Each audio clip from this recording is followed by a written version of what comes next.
Oftentimes, when we see or hear about people who are extraordinarily generous, we willingly credit them with having been given the gift of generosity. We know Paul's teaching. We have different gifts according to the grace given us. If it is contributing to the needs of others, let him give generously. Romans 12:6 and 8. We point to that generous person and conclude that God obviously has given him the gift. But in so acknowledging their gift of generosity, we may actually be giving in to a very subtle deception that simultaneously excuses us for not being generous because we don't have the gift. Gifts, like the ones mentioned in Romans 12, are simply abilities that people have been given which allows them to naturally be better at something than they should be, considering the amount of time and effort they have put into it.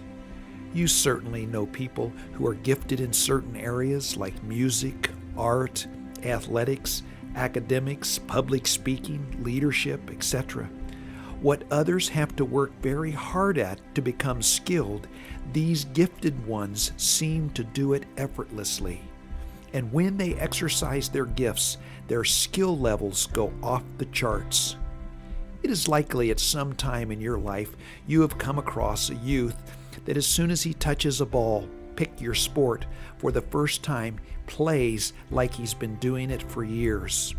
Or the student who never studies yet gets straight A's. Or the person who has never taken piano lessons yet can play any music he or she hears. Or the beginner who gets up to speak for the first time and communicates like an experienced orator. Those are gifts from God. Does this mean that the rest of us ungifted people can never learn how to play ball, the piano, get good grades, paint, skillfully speak, or lead others? Not at all. But what it does mean is that some people have been supercharged by the Holy Spirit with a gift, and the rest of us mere mortals have to work very hard to match the results these blessed ones are able to achieve so naturally. We may see people who freely, abundantly, joyfully, and even sacrificially give of themselves and what they have without any apparent reluctance, hesitation, or fear. In comparison to their giving, ours is never as liberal or joyful. It is here that we can be deceived. We can mistakenly conclude that because we are not as good at giving as these gifted ones, we need not even try to imitate their example. If this is our thinking, we have come to the wrong conclusion. Those that God has gifted with generosity are here to inspire and motivate us, to give us a glimpse of the incredible joy, impact, and blessing that comes from being generous. God has given the gift of generosity to a few so they can serve as lighthouses to show the rest of us the way and to reassure us that it is not only safe to travel in that direction, it is absolutely the most exciting and fulfilling way to go. The generous ones are there to encourage us to follow the trail they have blazed. The point is that generosity is not the exclusive domain of those gifted to be generous. Generosity is part of the hardwiring of every one of us. Consider this. Genesis 1:26 and 27 and 9:6 tells us that we have been created in God's image. We are in our very essence different than everything else that God created because we have the stamp of God's nature on us. And our goal in the Christian life is to allow ourselves to be conformed to His image, Romans 8:29, for our image to match His. We certainly can all agree that a dominant aspect of God's nature is that He is generous, and this generosity flows out of His love. John 3:16 tells us, "For God so loved, He gave." And this never-ending, unconditional love is demonstrated in His giving to us. He who did not spare his own Son, but delivered him over for us all, how will he not also with him freely give us all things? Romans 8:32. Jesus said it this way in Matthew 7:11. If you then, though you are evil, know how to give good gifts to your children, how much more will your Father in heaven give good gifts to those who ask him?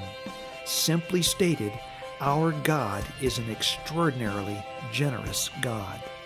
So, by the fact that we are created in God's image and God is a generous giver, we have all been created to be generous givers too. Sadly, though, because of our fallen state, we routinely smother our God-given generous nature.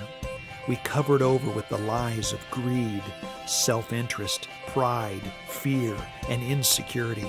We often find ourselves so bedeviled by our obsession with ourselves that we routinely overlook the lives and the needs of others around us. The still small voice of generosity within us that invites us to ascend to a higher place, to a higher good, is tragically drowned out by the noise of our attention-consuming, selfish pursuits. Paul, aware that selfishness is the core sin in our life that cripples, blinds, and disables us from being conformed into the image of our loving and generous God, twice in Romans 12:3 and Philippians 2:3 instructs us to think of others as more important than ourselves. He knew that generosity towards others is the most effective antidote for the deadly disease of selfishness. Yet under this mountain of worldly and materialistic deception, like a smoldering coal buried under the ash of a dying fire, within every one of us still remains a glowing ember that knows the most abundant, most fulfilled life is found not in what we have, but in what we give. And if we will clear away the ashes of our burned up lives and give this ember of generosity some fresh air and new fuel, it will spark a blazing fire within us that will provide both light and warmth, transforming us into what God has created us to be. We have all experienced, even in our smallest selfless acts of kindness to others, even a cup of cold water in my name, Matthew 10:42, a heightened sense of aliveness, well-being, and purpose when we bless the life of another in a meaningful way. Even in the simplest acts of giving, we find ourselves, albeit often briefly, connected to the heart of a generous God and in harmony with His divine nature. It is at this moment we are being conformed into the image of God and experiencing the joy of being like Him. From our vantage point, people with the gift of generosity just seem to effortlessly get it and do it. But for those of us who are not naturally gifted to be generous, we are still called to the same end, an extravagant life of generosity. Without a doubt, our path to a generous life will be much more challenging, fraught with many more obstacles, cluttered with many additional opportunities to backslide. It may also demand of us much greater spiritual, emotional, and physical exercise to successfully ascend to the same heights of generosity as those who have the gift. Nonetheless, it is the road we are called to travel. Most of us lack the gift of generosity, but all of us possess the nature of generosity. And it is this godlike nature of generosity that we must diligently cultivate and develop.